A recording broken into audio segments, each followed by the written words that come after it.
এক ব্যক্তি চিড়িয়াখানা খুললেন, আর সেই চিড়িয়াখানার প্রবেশ মূল্য করলেন 50 টাকা। তো সেখানে কোনো ভিড় জমতো না। তো চিড়িয়াখানার মালিক প্রবেশ মূল্য কমিয়ে রাখলো 25 টাকা। তাতেও কোনো লোকজন হতে লাগলো না। আরও কমিয়ে রাখলো প্রবেশ মূল্য 10 টাকা।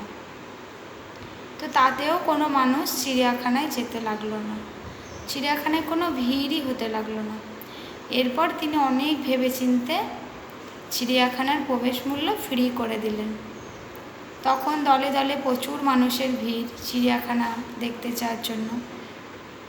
তো তারপর এরকম 2 দিন চলার পর লোকজন চিড়িয়াখানায় ভরে দিয়ে চিড়িয়াখানার গেট বন্ধ করে দিল, আর তার ভেতরে 2টো ক্ষুধার্ত বাঘ ছেড়ে দিল।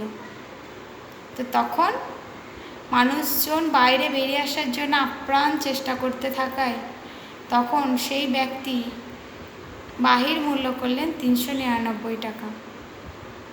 তো এবার সেই সাধারণ মানুষ নিরুপায় হয়ে, যারা চিড়িয়াখানার ভেতর ঢুকেছিলেন নিরুপায় হয়ে, তারা বাহির মূল্য 399 টাকা দিয়ে বেরিয়ে এলেন।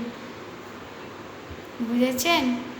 তো সেই চিড়িয়াখানার নাম হলো জিও, আর চিড়িয়াখানার মালিকের নাম হচ্ছে আম্বানি।